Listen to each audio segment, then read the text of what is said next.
Good to see everybody. Obviously, it was a great win for us and our kids on Saturday, and now we've got obviously a big home game tomorrow night against a team that I think's playing as good as anybody in our league right now. They got great physicality. They play with a great pace offensively in the half court.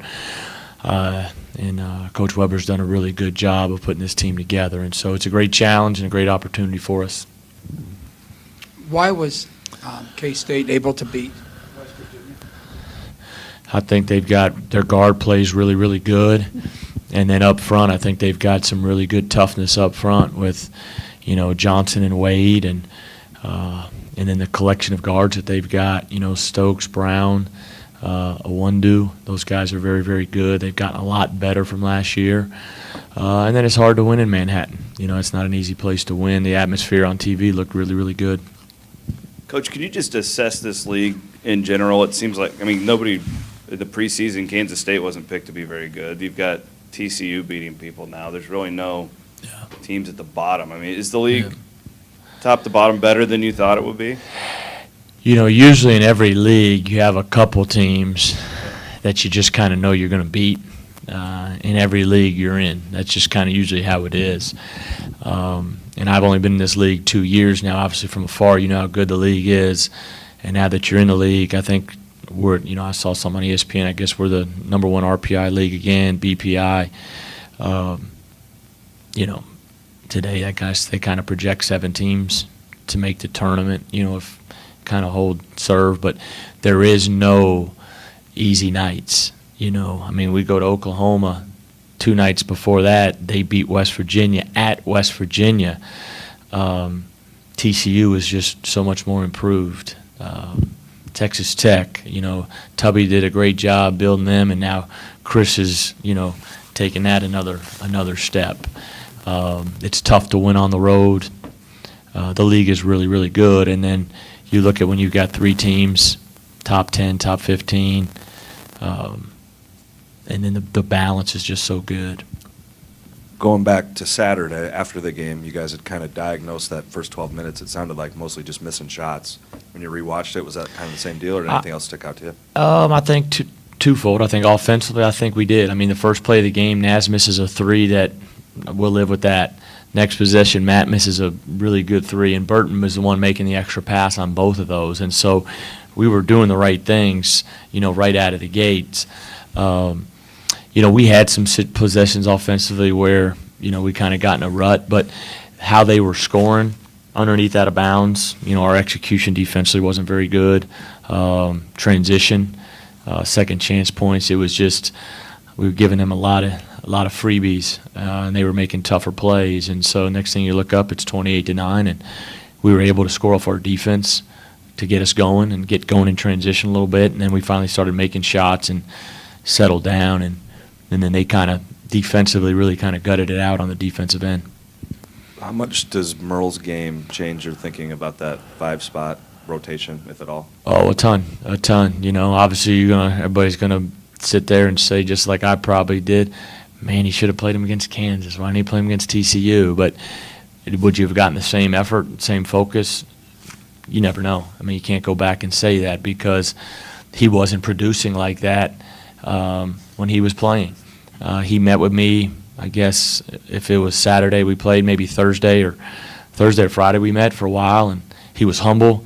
He said he was going to change and do better and understand, that, hey, I don't need to score for this team. I need to defend and rebound if I want to play and run the floor. And he was a great presence. He had 7 rebounds. I don't know when the last time he had 7 rebounds. He's averaging 2 or 3, I think. And so, but he was a presence. He walled up. He's a very good helper, and so defensively. And he was great. He was a big part. And now he's got to do it again tomorrow night because they have great physicality up front. I'm sure you've had conversations like that dozens of times as a head coach. Was that one of the more extreme versions of talk leading to action, because he really did embrace that role? Yeah, no question. You talk a lot of times, and everybody agrees when they leave out, but that doesn't mean anything's going to change. He came in with a humble heart, really put a lot of it on him. Coach, you gave me opportunities, and I didn't get it done. I came here with probably the wrong focus of, hey, I want to score and this and that, and that's not what we need. We need a presence around the rim to get deflections, block some shots at times, and to rebound and defend and just be big, and use your size and length. And he bought into that. He sold out to that. And now the toughest thing to do at this level or in any kind of sports is to keep him selfless, not just him, but everybody, keep him selfless again today and selfless again tomorrow. Because when we do that, like I said, I think we've got a good basketball team. I mean, you look at strength of schedule. They were telling me before the game, our strength of schedule is one of the top 15 in the country. We've lost a ton of close games to really good teams, but we've put some good wins together as well. And now we've got a big home game where we can take another step in the conference race. With Merle, you talk about how you don't really need him to be a scorer, but what can he still do to be able to help you guys on the offensive end and make it so that his presence is still felt down there? Run the floor every single time. Run the floor, run to the rim. It just changes the game. If you have a 5-man that runs the rim or in transition, and it just changes the game. And that's when I'm recruiting, or that's what the makeup of how we want to build our team. It's obviously point guard plays huge, but that's probably second. Putting pressure on the rim, setting good ball screens with good pace, rolling, and then being a good job playing in your room to create space for other guys to do things. That's what we need from him. And then obviously try to get us some other opportunities, offensive rebounding.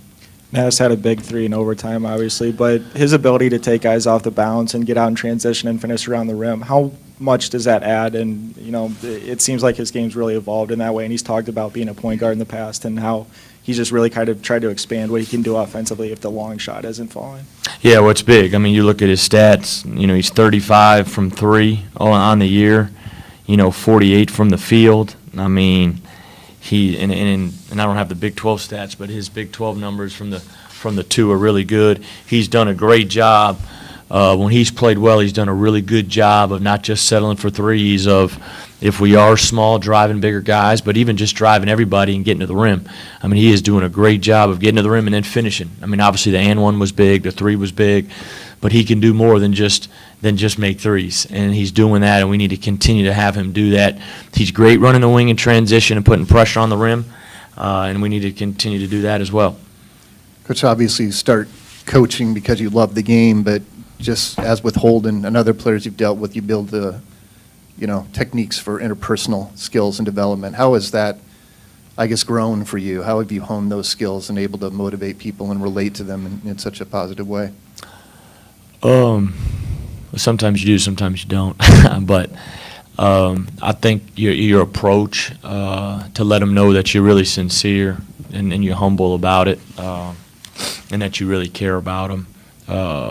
These fifth-year guys, I told them, you're only here 1 year, but I said, and this is just the great thing about coming to Iowa State, regardless of your numbers, is the alumni base now that you have an opportunity to get a job, whether basketball, if you don't go play basketball for 5-10 years, now with this alumni base, how many more doors are open for you? That's the one thing, coming from, Murray to here is I think I can do a better job in that area because our alumni pool is so much bigger up here, and that's huge. And just to continue to preach that stuff to them, and I always say to the guys, like I said the other day, is just don't seek honor. Honor will find you.